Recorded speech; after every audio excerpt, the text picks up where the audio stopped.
बच्चों इसके बाद अब ये वाला नोट, ये टेस्ट आप याद रखेंगे। अगर बेटा किसी सॉल्ट के अंदर क्लोराइड आयन प्रेजेंट है ना, मान लो कोई सॉल्ट है बेटा, उसके अंदर क्लोराइड आयन प्रेजेंट है और उसमें आपने AgNO3 डाल दिया, तो AgNO डालने पर वो सॉल्ट आपको वाइट कलर का प्रेसिपिटेट देता है, जो इंडिकेट करता है कि सॉल्ट के अंदर क्या प्रेजेंट था, Cl नेगेटिव। अगर इसी तरह से AgNO3 डालने पर बेटा आपको येलो कलर का प्रेसिपिटेट मिल रहा है, तो उसके अंदर या तो Br निगेटिव होगा या आयोडाइड आयन। तो सिल्वर नाइट्रेट जो होता है ये सॉल्ट में क्लोराइड आयन, ब्रोमाइड आयन और आयोडाइड आयन की प्रेजेंस को आइडेंटिफाई कराता है। ऐसे ही बेटा अगर किसी सॉल्ट में अगर बेरियम क्लोराइड डालते हैं और आपको वाइट कलर का प्रेसिपिटेट मिलता है, किसको डालने पर, बेरियम क्लोराइड को, तो उस सॉल्ट में क्या प्रेजेंट होगा, सल्फेट आयन। ये सल्फेट आयन के टेस्ट में यूज़ करा जाता है। समझ में आया?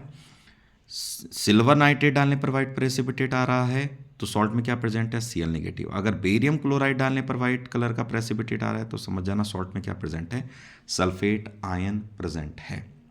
ठीक है, तो बेटा ये ध्यान रखना क्योंकि पूछा जा सकता है आप लोगों का, और इस पर बेस क्वेश्चन कैसे आएगा वो मैं बताता हूँ। उससे पहले बेटा हम एक काम और कर लेते हैं, वर्नर की थ्योरी को पढ़ लेते हैं। वैसे वर्नर की थ्योरी बेटा इतनी इंपॉर्टेंट नहीं है, थोड़ा सा समझ लेते हैं। वर्नर बेटा कोऑर्डिनेशन कंपाउंड्स के फादर कहे जाते हैं। According to the Werner, coordination compounds में जो सेंट्रल मेटल एटम होते हैं, सेंट्रल मेटल एटम जो होता है कोऑर्डिनेशन कंपाउंड में, उसकी बेटा दो तरह की वैलेंसीज होती हैं, एक प्राइमरी वैलेंसी और सेकेंडरी वैलेंसी। क्या बोला मैंने? According to Werner, central metal atom present in coordination compound show two type of valencies. पहली क्या है, प्राइमरी वैलेंसी, दूसरी सेकेंडरी वैलेंसी। प्राइमरी वैलेंसी को बेटा आयनाइजेबल वैलेंसी भी बोलते हैं और सेकेंडरी वैलेंसी को नॉन आयनाइजेबल। ठीक है, इसको क्या बोल रहे हैं, आयनाइजेबल, इसको नॉन आयनाइजेबल। ठीक है, पॉइंट आपको याद रखने हैं। प्राइमरी वैलेंसी को डॉटेड लाइन से रिप्रेजेंट करते हैं, सेकेंडरी वैलेंसी को बेटा हम सिंपल लाइन से रिप्रेजेंट करते हैं। प्राइमरी वैलेंसी आपकी नॉन डायरेक्शनल होती है और सेकेंडरी वैलेंसी डायरेक्शनल होती है। देखो बेटा ध्यान रखना, इसके अंदर ये आयनाइजेबल है नॉन डायरेक्शनल, ये नॉन आयनाइजेबल है डायरेक्शनल, क्योंकि जो आयनाइजेबल होगा उसमें डायरेक्शन नहीं होगी। ठीक है, जो आयनाइजेबल होती है वैलेंसी वो आपकी नॉन डायरेक्शनल होती है और जो नॉन आयनाइजेबल होती है वो डायरेक्शनल होती है। बच्चे ध्यान रखना। और प्राइमरी वैलेंसी जो होती है किसी भी सेंट्रल मेटल एटम की, वो ऑक्सीडेशन नंबर के इक्वल होती है। तो अगर कभी एग्जाम में क्वेश्चन पूछा जाता है कि बताओ इस कोऑर्डिनेशन कंपाउंड की प्राइमरी वैलेंसी क्या है, तो आपको क्या लिखना है, उसका ऑक्सीडेशन नंबर। भाई ये ध्यान रखना, ऑक्सीडेशन नंबर को साइन के साथ मत लिखना, बस नंबर ही लिखना, उसका मैग्नीट्यूड ही लिखना। ऐसे बेटा सेकेंडरी वैलेंसी जो होती है वो इक्वल होती है कोऑर्डिनेशन नंबर के। और कोऑर्डिनेशन नंबर को हम कैसे निकालते हैं, अभी हमने एक फॉर्मूला पढ़ा था कोऑर्डिनेशन नंबर निकालने का, नंबर ऑफ लिगेंड्स और डेंसिटी। अभी बताऊंगा कि किस तरह से बेटा निकाला जाता है कोऑर्डिनेशन नंबर। आओ जरा समझते हैं, इसी से समझ लेते हैं बेटा। ये वाला कंपाउंड है आपका, देखो इसमें पूछा कि बताओ इस कंपाउंड की प्राइमरी वैलेंसी क्या है, तो आपको क्या बताना है, प्राइमरी वैलेंसी में ऑक्सीडेशन नंबर, किसका, oxidation number of central metal atom. तो आपको पता है सेंट्रल मेटल एटम है कोबाल्ट यहाँ पर, और इसकी ऑक्सीडेशन स्टेट होती है +3। ठीक है, तो ये होगी प्राइमरी वैलेंसी। तो आप ये मत लिखेंगे +3, बल्कि क्या लिख के आएंगे, 3, सिर्फ मैग्नीट्यूड लिखना बेटा। ठीक है, हाँ वो ऑक्सीडेशन स्टेट पूछेगा तो फिर बेटा साइन के साथ लिखना पड़ता है, लेकिन प्राइमरी वैलेंसी पूछे तो बेटा साइन मत लगाना, फिर मैग्नीट्यूड रख देना। सेकेंडरी वैलेंसी किसके इक्वल होती है बेटा, कोऑर्डिनेशन नंबर के। और कोऑर्डिनेशन नंबर कैसे निकाला जाता है, देखो नंबर ऑफ लिगेंड्स कितने, देखो यही तो है लिगेंड्स, तो 6 लिगेंड्स हैं, और ये कितना बॉन्ड बनाता है बेटा, ये वाला ligand. Most of the ligand बेटा आपके एक ही बॉन्ड बनाते हैं, En और C2O4 डाई नेगेटिव, ये आपके इनकी डेंसिटी 2 होती है क्योंकि ये 2 बॉन्ड बनाते हैं। ठीक है, EDTA जो है, EDTA ये बेटा आपका हेक्साडेंटेड लिगेंड है, 6 बॉन्ड बनाता है। इनको छोड़कर बेटा बाकी आप 1 मान के चलना। तो फॉर्मूला क्या था, नंबर ऑफ लिगेंड्स, नंबर लिख दिए लिगेंड्स के, मल्टीप्लाई डेंसिटी। डेंसिटी मतलब कि वो कितने बॉन्ड बना रहा है मेटल के साथ। तो बेटा मोनोडेंटेड लिगेंड 1 बनाएगा, बाईडेंटेड लिगेंड 2 बनाएगा, हेक्साडेंटेड लिगेंड 6 बनाएगा। तो ये मोनोडेंटेड लिगेंड का एग्जाम्पल है, तो इसकी डेंसिटी 1 होगी, तो मल्टीप्लाई करके कितना आ गया बेटा 6 आ गया। तो सेकेंडरी वैलेंसी कितनी है बेटा 6। ऐसे निकाल लेंगे। जैसे इसकी निकालनी है तो कोऑर्डिनेशन नंबर कैसे निकलेगा बेटा इसका, तो लिगेंड 6 हैं और CN भी मोनोडेंटेड लिगेंड मतलब एक बॉन्ड बनाता है, तो 6 हो जाएगी कोऑर्डिनेशन, मतलब इस सेकेंडरी वैलेंसी इसकी क्या है 6 हो जाएगी। ऐसे करना है, ठीक है। आइए बच्चों अब ये वाला क्वेश्चन देख लेते हैं। When A coordination compound CrCl3.6H2O, मैं लिख लेता हूँ यहाँ पर CrCl3.6H2O, ठीक है, इज मिक्सड विथ AgNO3। इसके अंदर क्या डाला जा रहा है AgNO3, ठीक है, AgNO3, ठीक है, ये डाला जा रहा है। डालने पर क्या मिल रहा है 2 मोल्स ऑफ Ag, 2 मोल्स मिल रहे हैं किसके AgCl के मिल रहे हैं। अभी बताया था बेटा यहाँ पर AgCl जो यूज़ करा जाता है वो बेटा हैलोजेंस के टेस्ट में यूज़ करा जाता है। अगर सॉल्ट में बेटा chloride, bromide, iodide ion present है तो प्रेसिपिटेट देगा, Cl के केस में वाइट कलर का।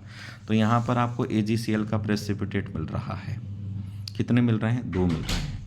तो इससे हमको ये मालूम चल रहा है कि ये जो कोऑर्डिनेशन कंपाउंड जो है जिसमें हम ये डाल रहे हैं, ये कोऑर्डिनेशन कंपाउंड सॉल्यूशन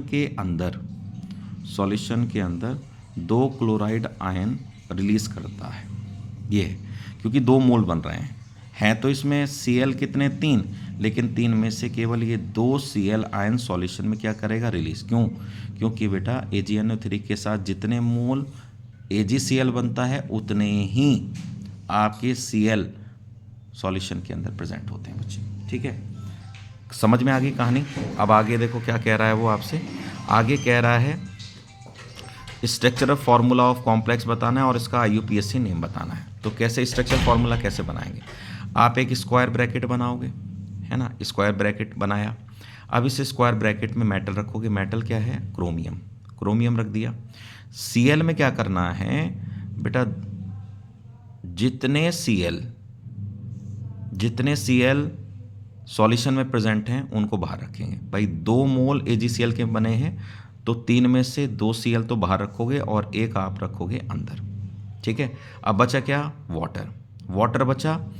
अब वाटर में यहाँ पर वाटर जो बचा हुआ पार्ट है उसको अंदर रखना है, ठीक है।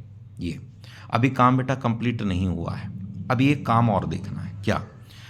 आपको ये चेक करना है जो आपने अंदर स्क्वायर ब्रैकेट के अंदर जो मटेरियल रखा है उसका कोऑर्डिनेशन नंबर 6 से ऊपर नहीं होना चाहिए।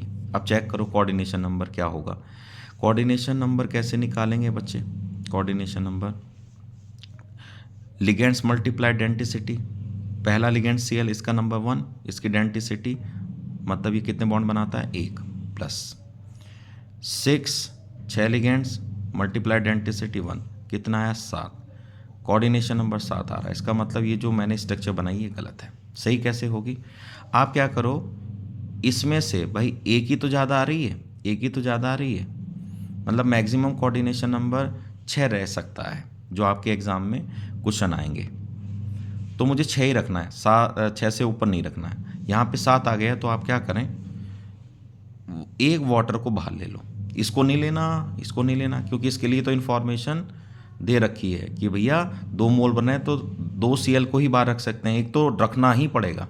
तो जो आप चेंजेस कर सकते हो बाहर और अंदर में वो वाटर में कर सकते हो। तो सही क्या होगा Cr, यहाँ पर Cl, H2O 5 अंदर रखे, ठीक है, यह आपका Cl2 रखा और एक वाटर मॉलिक्यूल बाहर। अब ऐसे रखोगे तो अब इसका कोऑर्डिनेशन नंबर सही आएगा और ये स्ट्रक्चर आपका क्या होगा, करेक्ट होगा। तो यही आपका स्ट्रक्चर फॉर्मूला है, तो ऐसे बनाना है। चलो एक क्वेश्चन और देख लेते हैं। यहाँ पर ऐसा ही क्वेश्चन ये दे रखा है कि when A coordination compound COCl3, लिख लेते हैं COCl3.6NH3, ठीक है। आगे कह रहा है इज मिक्सड विथ AgNO3, इसके अंदर क्या मिक्स करा गया, AgNO3 मिक्स करा गया। मिक्स करने पर क्या मिल रहा है देखो, 3 moles of AgCl are precipitated per mole. कितने मोल मिल रहे हैं 3 मोल। किसके बेटा, AgCl के। वही पूछा है कि पूछ रहा है कि structural formula of the complex बताइए। कैसे बनाएंगे, देखो बच्चों, स्क्वायर ब्रैकेट बनाया, मेटल को रख लो। अब 3 मोल AgCl मिल रहा है, इसका मतलब तीनों Cl क्या होंगे, स्क्वायर ब्रैकेट के बाहर। ठीक है, अब बचा क्या, NH3। पहले इनको सबको ब्रैकेट में लगाओ। अब कोऑर्डिनेशन नंबर चेक करो। कोऑर्डिनेशन नंबर अगर बेटा 6 आया या 6 से कम आया तो ठीक रहेगा, ज़्यादा आ गया तो फिर गड़बड़ हो जाएगी। फिर क्या करना पड़ेगा, फिर आप लोगों को चेंजेस करने पड़ेंगे जैसे ऊपर करे थे। ठीक है, तो इसका कोऑर्डिनेशन नंबर अगर निकालेंगे तो कोऑर्डिनेशन नंबर कितना है इसका, लिगेंड 6, बॉन्ड बनाता है 1, तो कोऑर्डिनेशन नंबर 6, मतलब ये स्ट्रक्चर सही है। ठीक है, ऐसे बेटा हमको क्वेश्चंस करने हैं। ठीक है, और ये दोनों क्वेश्चन इंपॉर्टेंट हैं, बोर्ड में बहुत बार आए हैं, तो इनको अच्छे से देख लेना। नेक्स्ट है आपका वैलेंस बॉन्ड थियरी। बेटा इससे भी 100% क्वेश्चन आएगा, 3 नंबर या 5 नंबर का क्वेश्चन आएगा। और इसमें इस पर बेस जो क्वेश्चन आएगा उसमें क्या पूछा जाता है, उसमें कोऑर्डिनेशन कंपाउंड का हाइब्रिडाइजेशन पूछा जाएगा, उसकी शेप पूछी जाएगी और उसका मैग्नेटिक बिहेवियर पूछा जाएगा। तो आपको क्या करना है, सबसे पहले जो भी कोऑर्डिनेशन कंपाउंड है उसका कोऑर्डिनेशन नंबर चेक करो कितना है। अगर 4 है तो 4 वाले का हाइब्रिडाइजेशन या तो DsP2 होगा या sp3, या तो ये पॉसिबल है या ये पॉसिबल है। अगर ये हाइब्रिडाइजेशन होगा तो ज्योमेट्री होगी स्क्वायर प्लेनर, और अगर ये हाइब्रिडाइजेशन होगा तो टेट्राहेड्रल। अब क्वेश्चन उठ रहा होगा सर कि हमको कैसे पता चलेगा कि ये वाला, वो मैं बता दूंगा, इसको पहले रटना है। अगर कोऑर्डिनेशन नंबर 6 है तो हाइब्रिडाइजेशन या तो होगा D2sp3 या हाइब्रिडाइजेशन होगा sp3d2। ठीक है, अगर ये हाइब्रिडाइजेशन है और ये हाइब्रिडाइजेशन है, दोनों ही हाइब्रिडाइजेशन में ज्योमेट्री क्या होगी, ऑक्टाहेड्रल। बस एक चीज़ का ध्यान रखना, जब ये वाला हाइब्रिडाइजेशन होता है तो ऐसे ऑक्टाहेड्रल कॉम्प्लेक्स को बोलते हैं इनर ऑर्बिटल कॉम्प्लेक्स, और इसको बोला जाता है आउटर ऑर्बिटल कॉम्प्लेक्स। अब कैसे याद रखना है, D अगर शुरू में आ रहा है तो इनर है, और D अगर बाहर की तरफ आ रहा है आउटर में, मतलब लास्ट में आ रहा है, तो वो आउटर ऑर्बिटल कॉम्प्लेक्स है। पहले तो इसको याद करना है, पहला काम। फिर इसके बाद आपको याद करना है बेटा लिगेंड जो होते हैं 2 तरह के होते हैं, स्ट्रॉन्ग फील्ड लिगेंड और वीक फील्ड लिगेंड। आप स्ट्रॉन्ग फील्ड लिगेंड को याद कर लीजिएगा, और इसके लिए ट्रिक है ammonia in Canada Colombo. Ammonia NH3, इन मतलब EN, कनाडा मतलब CN नेगेटिव, कोलंबो मतलब CO। तो ये स्ट्रॉन्ग फील्ड लिगेंड है। इसको छोड़कर अगर आते हैं तो बेटा वो आपके क्या होंगे, वीक फील्ड लिगेंड होंगे। ठीक है, आगे क्या है, मैग्नेटिक प्रॉपर्टी। मैग्नेटिक प्रॉपर्टी पूछेगा कोऑर्डिनेशन कंपाउंड की, तो ध्यान रखिएगा अगर कोऑर्डिनेशन कंपाउंड में सारे इलेक्ट्रॉन्स बेटा पेयर्ड होते हैं तो वो डायमैग्नेटिक होगा, और अगर अनपेयर्ड इलेक्ट्रॉन्स प्रेजेंट हैं तो वो क्या होगा, पैरामैग्नेटिक। अनपेयर्ड की वजह से ही पैरामैग्नेटिक होता है कंपाउंड। फिर एक चीज़ ध्यान रखना, ये भी पूछ लेता है कि कोऑर्डिनेशन कंपाउंड आपका लो स्पिन है या हाई स्पिन है। तो एक कॉन्सेप्ट आएगा कि अगर कंपाउंड में बेटा पेयरिंग हो रही होगी तो लो स्पिन, और अगर पेयरिंग नहीं हो रही होगी तो हाई स्पिन। जनरली कॉम्प्लेक्सेस में पेयरिंग तब देखने को मिलती है जब उसमें स्ट्रॉन्ग फील्ड लिगेंड आते हैं। अगर वीक फील्ड लिगेंड आते हैं तो बेटा पेयरिंग देखने को नहीं मिलती है। तो लिख भी दिया है, pairing possible generally in presence of strong field ligand, है ना बेटा। अब ये क्वेश्चन कैसे आएगा, ऐसे पूछा जाएगा जैसे एक कोऑर्डिनेशन कंपाउंड, ये तीनों बहुत इंपॉर्टेंट हैं। अगर किसी को कुछ भी समझ में नहीं आया तो इनके बेटा रट के चले जाना, हाइब्रिड, ये इसका हाइब्रिडाइजेशन हो गया है, ये इसकी ज्योमेट्री हो गई, इसका मैग्नेटिक बिहेवियर हो गया, ऐसी तीनों की लिख दी हैं। अब मैं निकालना भी सिखाऊंगा आप लोगों को, ऐसा नहीं है, निकालना भी सिखाऊंगा और ट्रिक से सिखाऊंगा। ठीक है, कैसे करना है, देखो सबसे पहला काम क्या होगा, इसी कंपाउंड की अगर हम बात देख लें। ठीक है, Ni कैसे करना है, जैसे NiCl4, यहाँ पर आपका डाई नेगेटिव। सबसे पहला काम, इसका कोऑर्डिनेशन नंबर निकालो। कोऑर्डिनेशन नंबर कैसे लिख लेगा भाई, ये तो आपका है सेंट्रल मेटल एटम और ये आपका क्या है, लिगेंड। बेटा स्क्वायर ब्रैकेट के अंदर ही प्रेजेंट होते हैं ये दोनों चीज़ें, तो आप लिगेंड को देखो, लिगेंड का नंबर कितना है, 4। ये लिगेंड कितने बॉन्ड बनाता है, 1, क्योंकि ये मोनोडेंटेड लिगेंड है। लिगेंड को मल्टीप्लाई कर देना है उसकी डेंटिस्टिसिटी से, मतलब वो कितने बॉन्ड बनाता है, मोनोडेंटेड है तो 1, तो 4 आ रहा है कोऑर्डिनेशन नंबर। अभी बताया था कोऑर्डिनेशन नंबर 4 होता है तो हाइब्रिडाइजेशन या तो DsP2 होगा या आपका sp3 होगा। तो ये बेटा ये काम आप रफ पे कर रहे हैं। रप्पे करते चले जाओ, या तो ये होगा, इतना हमें पता चल गया, या तो ये है या ये है, क्योंकि इस टेबल से अभी जो मैंने बताया था। और इसी से पता चल जाएगा कि अगर ये हाइब्रिडाइजेशन है तो स्क्वायर प्लेनर, और ये है तो आपका टेट्राहेड्रल। अब कैसे मालूम चलेगा, देखो अब मैं इसके लिए ट्रिक बता रहा हूँ, सुनिएगा बेटा। ट्रिक क्या है, अगर कोऑर्डिनेशन कंपाउंड 4 वाला कोई कॉम्प्लेक्स की ज्योमेट्री वगैरह पूछी जा रही है, हाइब्रिडाइजेशन पूछा जा रहा है, मैग्नेटिक बिहेवियर, तो क्या याद रखेंगे, सेंट्रल मेटल एटम के डी में इलेक्ट्रॉन्स का नंबर पता करेंगे, और नंबर पता करने का तरीका भी मैं अभी बता दूंगा। अगर उसमें डी में इलेक्ट्रॉन 1 है, 2 है, 3 है, 4 है, तो बेटा हाइब्रिडाइजेशन होगा DsP2। अगर 5 है, 6 है, 7 है और 8 है, देखो कोऑर्डिनेशन नंबर 4, तो 4 नंबर आ रहे हैं, 1 2 3 4, दूसरे में भी 4 आ रहे हैं, ठीक है, 1 2 3 4 5 6 7 8, इसमें तो सीधा हो गया हमेशा DsP2 हाइब्रिडाइजेशन। लेकिन अगर डी में ये इलेक्ट्रॉन्स आ रहे हैं, अगर लिगेंड स्ट्रॉन्ग फील्ड लिगेंड है तो हाइब्रिडाइजेशन DsP2, और अगर वीक फील्ड लिगेंड हुआ तो बेटा sp3। ये ध्यान रखना, इस वाले केस में 5 6 7 8 वाले में देखना पड़ेगा कि वो स्ट्रॉन्ग फील्ड लिगेंड है या वीक फील्ड लिगेंड। अगर स्ट्रॉन्ग होगा तो ये वाला हाइब्रिडाइजेशन, और ये वाला है तो ये, फिर ज्योमेट्री भी पता चल जाएगी। और अगर बच्चे D9 और D10 हुआ, बस यही तो बच्चे बेटा D9, क्योंकि मैक्सिमम 10 इलेक्ट्रॉन आते हैं, 1 से लेकर 10 तक देख लिया हमने सारे केसेस। अगर 9 और 10 आ रहे हैं, 4 4 2 ऐसे याद रख लेना, कोऑर्डिनेशन नंबर 4, 4 नंबर DsP2, फिर 4 नंबर 5 6 7 8 स्ट्रॉन्ग फील्ड लिगेंड और वीक फील्ड लिगेंड का कॉन्सेप्ट आएगा, स्ट्रॉन्ग फील्ड लिगेंड तो ये, वीक फील्ड लिगेंड तो ये, फिर जो बचे 2 ये हमेशा sp3 हाइब्रिडाइजेशन, और ज्योमेट्री क्या होगी टेट्राहेड्रल। फिर मैग्नेटिक बिहेवियर कैसे पता चलेगा, देखो बच्चों मोस्ट ऑफ द केसेस में आपका पैरामैग्नेटिक होता है, केवल 2 ही केसेस ऐसे हैं जिसमें वो डायमैग्नेटिक होगा। अगर डी में 10 इलेक्ट्रॉन है डायमैग्नेटिक, अगर डी में 8 इलेक्ट्रॉन है और स्ट्रॉन्ग फील्ड लिगेंड है तो डायमैग्नेटिक। लेकिन बच्चे ध्यान रखना, अगर वीक फील्ड लिगेंड है तो पैरामैग्नेटिक हो जाएगा। ये देखो इसलिए लिखा है, इसमें चाहे स्ट्रॉन्ग हो चाहे वीक हो, हमेशा क्या होगा डायमैग्नेटिक। 10 में डायमैग्नेटिक, लेकिन 8 में डायमैग्नेटिक तभी होगा जब कॉम्प्लेक्स में लिगेंड कैसा होगा, स्ट्रॉन्ग फील्ड लिगेंड। तो ये आपको याद करना पड़ेगा। अब देखो इसको अप्लाई करते हैं। देखो ये क्वेश्चन आया, पूछा गया कि भाई इसका हाइब्रिडाइजेशन बताओ, इसका मैग्नेटिक बिहेवियर बताओ, इसकी ज्योमेट्री का या शेप बोलो, है ना। तो क्या करना है, डी में इलेक्ट्रॉन्स पता करो। सर कैसे पता चलेगा बेटा, वो आपको निकिल का एटॉमिक नंबर देगा, ब्रैकेट में लिखा होता है, क्वेश्चन में देगा, इसकी बेफिक्र रही है। निकिल का एटॉमिक नंबर कितना होता है, 28 होता है ना। फिर आपको ये पता करना है कि निकिल की ऑक्सीडेशन स्टेट क्या होती है। ऑक्सीडेशन स्टेट की भी मैंने बता दिया है कि जनरली कंपाउंड में ये +2 शो करता है। तो 28 है, तो आपको करना क्या है बेटा, सुनो, ये 2 नंबर लिखा, ये 8 लिखा। अगर चार्ज 2 है तो बेटा 2 मतलब 2 इलेक्ट्रॉन्स निकालने हैं। ये इलेक्ट्रॉन्स को रिप्रेजेंट कर रहा है, पहला 2, ये भी इलेक्ट्रॉन्स को। तो बेटा पहले 2 इलेक्ट्रॉन्स निकाल दिए, बचे कितने, 8, और यही 8 इलेक्ट्रॉन किस में होंगे, आपके डी में होंगे। जो बचे हुए इलेक्ट्रॉन होते हैं निकाल के जो बचेंगे वो डी में होते हैं। तो D8 है बेटा।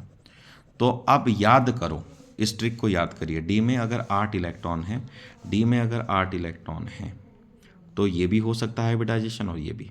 अब डिपेंड करेगा कि लिगेंड कैसा है।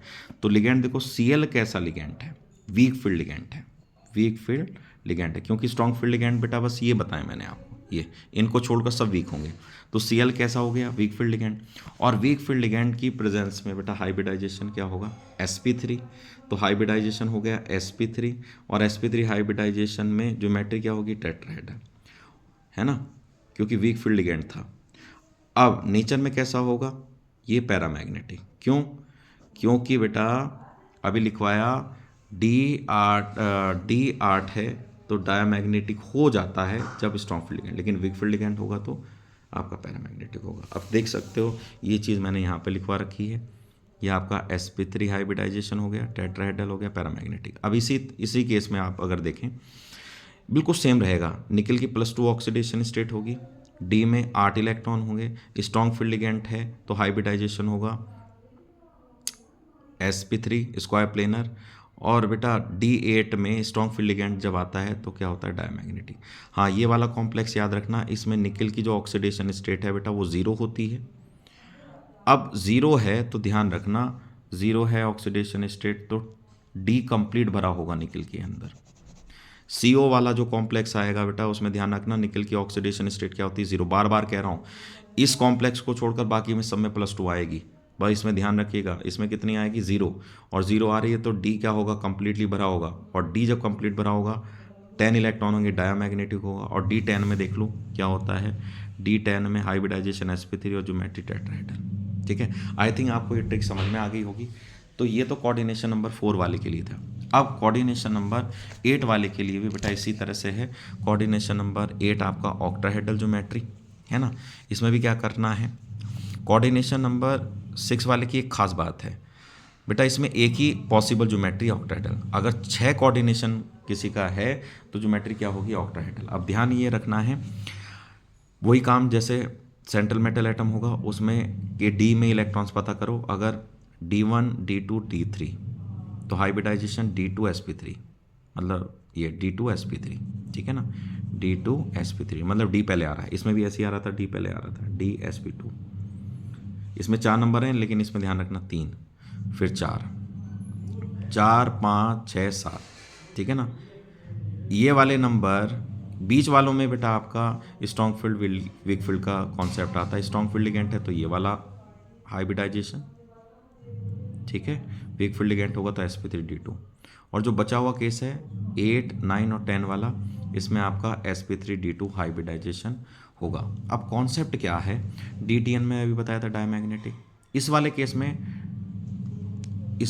में 6 6 मतलब D6 वाला डायमैग्नेटिक होगा स्ट्रॉन्ग फील्ड लिगेंड। अगर डी में 6 इलेक्ट्रॉन है, strong field ligand diamagnetic,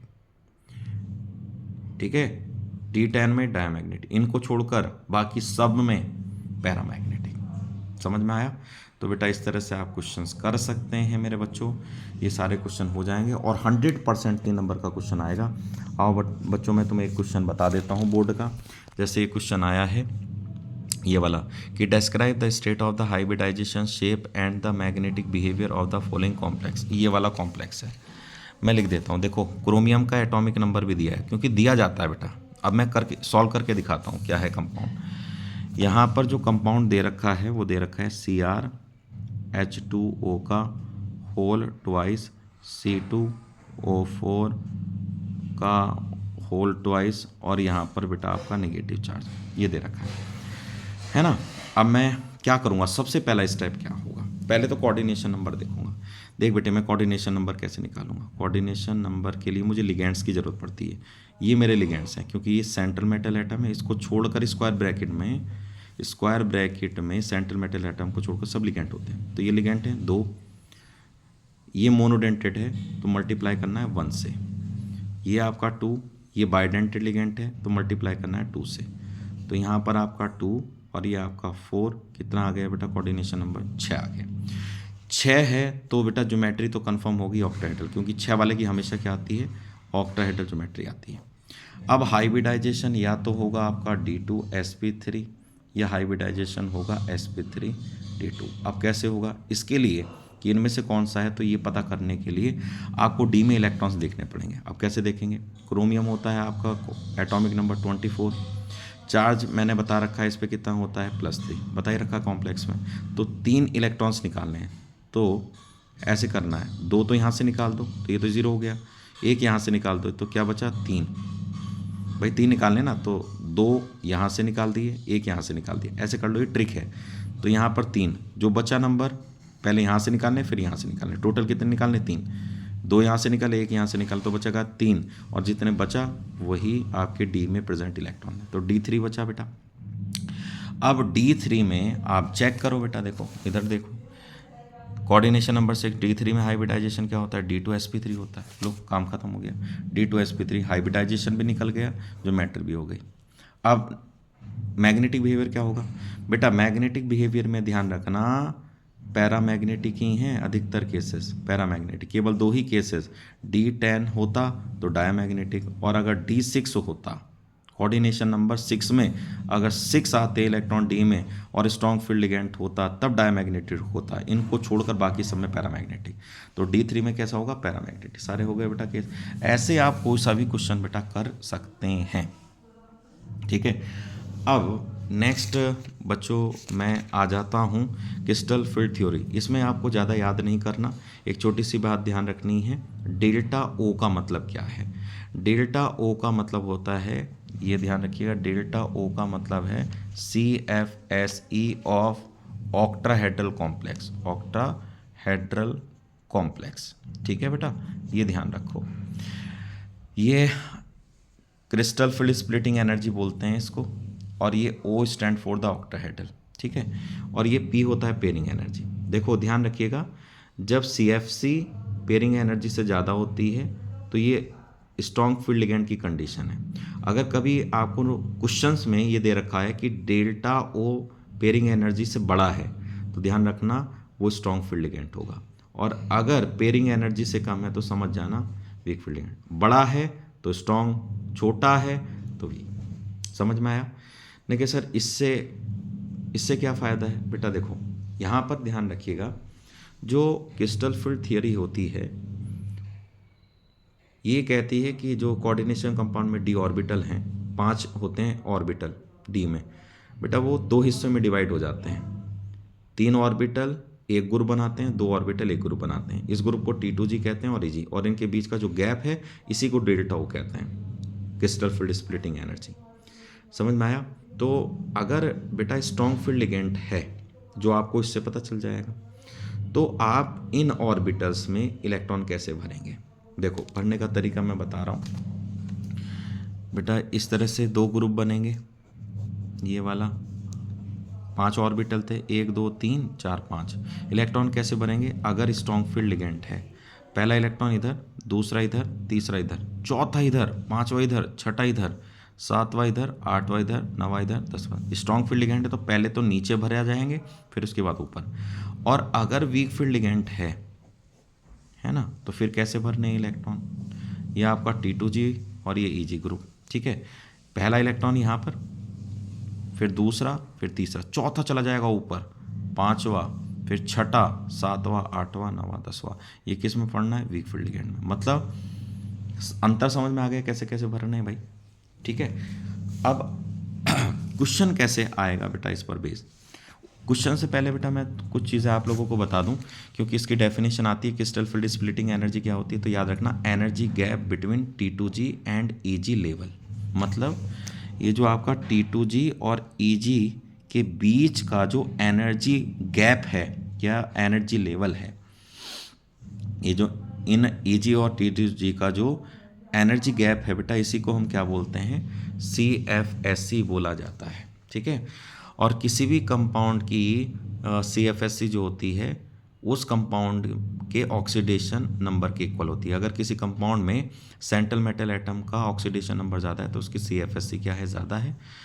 ligand अगर स्ट्रॉन्गर हैं तो CFSE ज़्यादा होगी। एक ऑर्डर और याद रखना है, देखिए स्क्वायर प्लेनर, ऑक्टाहेड्रल और टेट्राहेड्रल में अगर पूछी जाए किसकी CFSE ज़्यादा है, स्क्वायर प्लेनर की सबसे ज़्यादा होती है, उससे कम ऑक्टाहेड्रल, सबसे कम होती है टेट्राहेड्रल। एक रिलेशन और याद रखना बहुत इंपॉर्टेंट है, डेल्टा T = 4/9 और डेल्टा O, जहाँ पर डेल्टा T का मतलब है crystal field splitting energy of tetrahedral complex और delta O crystal field splitting energy of octahedral complex. इस पर न्यूमेरिकल आ जाता है बच्चों।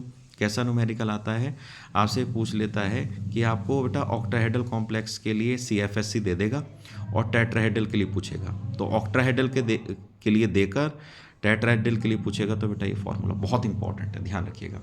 और इसकी CFSE की जो यूनिट होती है ना बेटा, याद रखिएगा, यूनिट होती है सेंटीमीटर इनवर्स। क्या होती है, सेंटीमीटर इनवर्स में आंसर आएगा, ठीक है। एक चीज़ और ध्यान रखना, कोई कॉम्प्लेक्स जो लाइट को एब्जॉर्ब करता है उसकी वेवलेंथ अगर पूछी जाए, वेवलेंथ का ऑर्डर पूछा जाए, तो ध्यान रखना जिस कॉम्प्लेक्स में लिगेंड की स्ट्रेंथ ज़्यादा होती है, ये इन्वर्सली प्रोपोर्शनल होता है लिगेंड की स्ट्रेंथ के, अगर स्ट्रेंथ ज़्यादा है तो वेवलेंथ, एब्जॉर्ब वेवलेंथ क्या होगी, कम होगी, ठीक है। अगर स्ट्रेंथ ज़्यादा है मतलब स्ट्रॉन्गर फील्ड लिगेंड है तो ऐसा कॉम्प्लेक्स लेस वेवलेंथ की लाइट को एब्जॉर्ब करता है। ये बढ़ेगा तो ये कम हो जाएगा, ये कम होगा तो ये बढ़ जाएगा। तो ऑर्डर पूछ लेता है बेटा, इसमें ध्यान रखिएगा। तो इस पर बेस मैं क्रिस्टल फील्ड थ्योरी पर बेस मैं एक क्वेश्चन करा देता हूँ, कैसा आएगा देखो। ये वाला क्वेश्चन है कि what is mean by the crystal field splitting energy. बेटा ये डेफिनेशन लिख देना, छोटी सी डेफिनेशन है, याद कर लीजिएगा। फिर इसके बाद आपसे on the basis of the crystal field theory right the electronic configuration of D4। देखो डी में कितने इलेक्ट्रॉन हैं, 4 इलेक्ट्रॉन हैं, in terms of T2G and EG।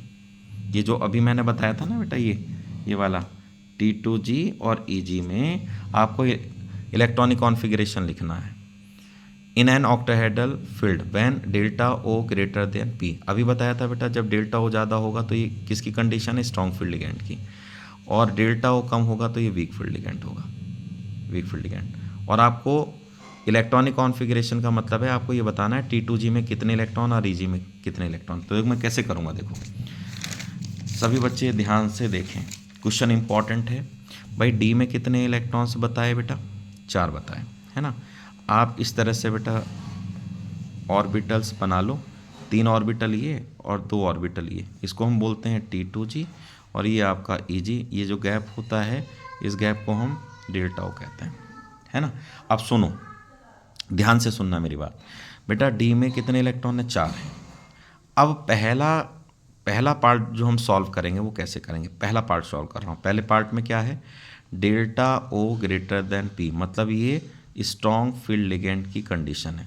तो स्ट्रॉन्ग फील्ड लिगेंड में 4 इलेक्ट्रॉन कैसे फिल करोगे, पहला इलेक्ट्रॉन इसमें, दूसरा, तीसरा, चौथा, मतलब पहले नीचे भरे जाते हैं, जब नीचे के भर जाते हैं तब ऊपर बढ़ते हैं, तो ऐसे भरा जाएगा। तो मेरा इलेक्ट्रॉनिक कॉन्फ़िगरेशन क्या हो गया, T2G में कितने इलेक्ट्रॉन, 4, और EG में कितने इलेक्ट्रॉन हैं, एक भी नहीं तो 0। बेटा लो, ये आपका सॉल्व हो गया, ऐसे करना है। दूसरा केस क्या था बेटा, डेल्टा ओ लेस देन P, डेल्टा ओ कम है मतलब आपका वीक फील्ड लिगेंड है, तो फिर से ऐसे ही करना है। T4 यहाँ पर ऑर्बिटल्स इस तरह से बनाने हैं, 2 ऑर्बिटल ये, 3 ऑर्बिटल ये, T2G और EG। ये वीक फील्ड लिगेंड है, वीक फील्ड लिगेंड है, तो 4 इलेक्ट्रॉन कैसे भरूंगा, पहला इलेक्ट्रॉन, दूसरा, तीसरा, चौथा कहाँ चला जाएगा, ऊपर। तो कॉन्फ़िगरेशन क्या हो जाएगा, T2G में कितने इलेक्ट्रॉन, 3, और भैया EG में कितने इलेक्ट्रॉन, 1। लो भैया कॉन्फ़िगरेशन। बहुत इंपॉर्टेंट क्वेश्चन है बेटा, इस तरह के क्वेश्चंस आप लोगों को देखने को मिल सकते हैं। एक और बेटा ये वाला कॉन्सेप्ट देखो, स्टेबिलिटी ऑफ कोऑर्डिनेशन कंपाउंड। पूछ लेता है कि कई बार क्वेश्चन आ जाते हैं कि कौन सा कोऑर्डिनेशन कंपाउंड आपका ज़्यादा स्टेबल है। तो ध्यान रखिएगा बच्चों, जिन भी कोऑर्डिनेशन कंपाउंड्स में पॉलीडेंटेड लिगेंड्स मतलब चिलेटिंग लिगेंड्स आते हैं वो ज़्यादा स्टेबल होगा। अभी मैंने समझाया भी था, ठीक है। तो जिसमें भी बेटा चिलेटिंग लिगेंड्स आ जाएं बहुत स्टेबल होगा। बहुत इंपॉर्टेंट है ये कॉन्सेप्ट। जैसे मैं एक कंपाउंड बताता हूँ, COEN का होल थ्राइस, ये कॉम्प्लेक्स आ गया, ठीक है। यहाँ पर आपका COEN का होल ट्वाइस, और ये आपका Cl2 आ गया। आपसे कहा जा रहा है कि बताओ इन कॉम्प्लेक्सेस में किस कॉम्प्लेक्स की स्टेबिलिटी ज़्यादा है, इसकी ज़्यादा है। क्यों, क्योंकि बेटा ये इसमें 3 चिलेटिंग लिगेंड्स हैं, इसमें 2 हैं। जिसमें चिलेटिंग लिगेंड्स का नंबर ज़्यादा होगा वो स्टेबल होगा, ठीक है। ऐसे अगर क्वेश्चन आ जाए, जैसे यहाँ पर एक क्वेश्चन और दे रहा हूँ, CEN का होल थ्राइस, ये वाला कॉम्प्लेक्स आ गया। एक कंपाउंड COF6 ये आ गया, ठीक है। कंपैरिजन करा रहा है, तो बेटा इसमें तो चिलेटिंग लिगेंड्स हैं। क्या होते हैं चिलेटिंग लिगेंड्स, पीछे बताए थे बेटा, मैंने पहचान बताई थी। ये होते हैं 3, EN, C2O4, ये जब भी आएंगे ना ये बाइडेंटेड होते हैं, और EDTA बाइडेंटेड और हेक्साडेंटेड लिगेंड जो होते हैं ना बेटा, यही चिलेटिंग लिगेंड के एग्जाम्पल होते हैं। और ये जिस भी कॉम्प्लेक्स में आएंगे वो कॉम्प्लेक्स आपका स्टेबल होगा। तो ये चिलेटिंग लिगेंड है, इसमें कोई भी चिलेटिंग लिगेंड नहीं है, तो ये स्टेबल हो जाएगा। अगर मान लो ऐसा कोई कंपाउंड आ जाए, जैसे यहाँ पर आपका CONH3 का होल 6, और यहाँ पर आपका +3, और यहाँ पर COFe6, और इस तरह का कॉम्प्लेक्स आ जाए कि इनमें दोनों में कौन स्टेबल है। अब ना तो इसमें चिलेटिंग लिगेंड्स हैं ना इसमें चिलेटिंग लिगेंड्स हैं, तो ऐसे कॉम्प्लेक्स में स्टेबिलिटी किससे डिसाइड करेंगे, अब डिसाइड करेंगे CFSC से। जिस भी कॉम्प्लेक्स की क्रिस्टल फील्ड स्प्लिटिंग एनर्जी मोर होगी वो आपका ज़्यादा स्टेबल होगा बच्चे, ठीक है ना। ये वाला कॉन्सेप्ट CFSC का तब लगाना है जब उसमें चिलेटिंग लिगेंड्स नहीं होते हैं। देखो मैंने यहाँ पे लिखा है जिसमें आपके चिलेटिंग लिगेंड्स होंगे वो कॉम्प्लेक्स सबसे ज़्यादा स्टेबल होगा। लेकिन अगर ऐसे कॉम्प्लेक्स में कंपैरिजन आ गया जिसमें चिलेटिंग लिगेंड्स नहीं है तो उसमें डिसाइड किससे करेंगे, CFSC से। जिस कॉम्प्लेक्स की CFSC ज़्यादा होगी वो कॉम्प्लेक्स ज़्यादा स्टेबल होगा। तो इसमें हम CFSC किस किस पे डिपेंड करती है अभी बताया था, ऑक्सीडेशन नंबर के डायरेक्टली प्रोपोर्शनल होती है। CFSC जो होती है वो स्ट्रेंथ ऑफ लिगेंड के डायरेक्टली प्रोपोर्शनल होती है, स्ट्रेंथ ऑफ लिगेंड के, ठीक है ना। अब इसमें जब आप ऑक्सीडेशन स्टेट निकालोगे तो इसमें +3 आएगी और इसमें भी कितनी आएगी बच्चे, +3। ऑक्सीडेशन स्टेट सेम आ रही है तो CFSC ऑक्सीडेशन नंबर से तो डिसाइड नहीं होगी, हाँ इससे डिसाइड हो जाएगी। लिगेंड यहाँ पर NH3 है, यहाँ पर डिफरेंट लिगेंड आ रहे हैं तो इसकी स्ट्रेंथ भी अलग अलग होगी। अब स्ट्रेंथ के लिए बेटा आपको एक ऑर्डर याद करना है यहाँ पर, क्योंकि स्ट्रेंथ तुम्हें मालूम नहीं होगी कि किसकी स्ट्रेंथ ज़्यादा है किसकी कम है। तो एक आती है स्पेक्ट्रोकेमिकल सीरीज, ये क्या है, arrangement of strength of ligand. ये लिगेंड की स्ट्रेंथ का ही ऑर्डर है, ठीक है। और इसको याद करना कैसे है, आई बहार सचिन क्लास से फरार, फिर से बोलता हूँ, आई बहार सचिन क्लास से फरार, ओहो ऑक्जिलेट पानी, EDTA की कहानी, अमोनिया इन कनाडा कोलंबो, और NO याद रखिएगा, ठीक है। एक और बता रहा हूँ बेटा, ये आपका जो NO2 निगेटिव होता है ये भी आपका स्ट्रॉन्ग फील्ड लिगेंड में ही आता है, याद रखिएगा स्ट्रॉन्ग फील्ड लिगेंड है। और ये लिगेंड इवन आपका NH3 से भी स्ट्रॉन्ग होता है, किससे स्ट्रॉन्ग है, NH3 से, और CN से भी स्ट्रॉन्ग होता है बेटा, ये आपका CN से भी स्ट्रॉन्ग है, ध्यान रखिएगा बच्चों की, CN से भी स्ट्रॉन्ग है मेरे बच्चे, ठीक है। तो ये कहानी है इसके अंदर। तो आप देखो इसमें आ रहे थे आपके NH3 और F, तो बेटा F तो यहाँ पर आ रहा है, NH3 यहाँ पर आ रहा है, तो स्ट्रेंथ किसकी ज़्यादा है, NH3 की। इसका मतलब इसकी इस कॉम्प्लेक्स की CFSC क्या होगी, ज़्यादा, क्योंकि इसमें ज़्यादा स्ट्रेंथ का लिगेंड है, इसमें कम स्ट्रेंथ का है। स्ट्रेंथ NH3 की ज़्यादा है तो CFSC इसकी ज़्यादा होगी, और इसकी CFSC ज़्यादा होगी तो ये ज़्यादा स्टेबल होगा। एक क्वेश्चन और बता रहा हूँ, यहाँ पर K4FeCN का होल 6, ठीक है, यहाँ पर K3FeCN का होल 6। अब इसमें पूछा जाए कि कौन ज़्यादा स्टेबल है, तो बच्चे ना तो इसमें चिलेटिंग लिगेंड्स है ना इसमें। सबसे पहले चिलेटिंग लिगेंड्स देखने हैं बेटे, तो चिलेटिंग लिगेंड नहीं है दोनों में, तो फिर CFSC से क्वेश्चन सॉल्व होगा। तो CFSC देखनी किसकी ज़्यादा है, तो लिगेंड तो सेम आ रहे हैं, तो ऑक्सीडेशन नंबर देखो, इसका ऑक्सीडेशन नंबर आएगा +2 निकालोगे और इसका आएगा +3। जिसका ऑक्सीडेशन नंबर ज़्यादा उसकी CFSC ज़्यादा, मतलब उसकी स्टेबिलिटी भी ज़्यादा। तो ऐसे बेटा हम क्वेश्चन कर लेंगे। देखो बच्चों NCERT का एक क्वेश्चन ये भी ध्यान रखना, ये वाला जो क्वेश्चन है वो इस टॉपिक पर बेस्ड है बेटा, इस वाले टॉपिक पे, ठीक है। क्या है, what will be the correct order of the wavelength of absorption in the visible region of the following. आपको वेवलेंथ, एब्जॉर्ब वेवलेंथ का ऑर्डर बताना है, ये कॉम्प्लेक्स दे रखे हैं NO2 NH3 और वाटर, ठीक है। अब इनका ऑर्डर क्या है बच्चों, देखो ये अगर मैं स्ट्रेंथ की बात करूं, याद रख लेना वाटर की स्ट्रेंथ सबसे कम है, इससे ज़्यादा NH3 की है, और इससे ज़्यादा आपकी NO2 वाले लिगेंड की है, NO2 निगेटिव वाला, ये वाला। ये स्ट्रेंथ का ऑर्डर है, लिगेंड की स्ट्रेंथ का ऑर्डर है बच्चे, ये लिगेंड स्ट्रेंथ का ऑर्डर है बच्चे, ध्यान रखिएगा, याद कर लो इसको, है ना। ये वाला NH3 और NO2 में NO2 की ज़्यादा होती है, ध्यान रखिएगा, ठीक है बच्चे।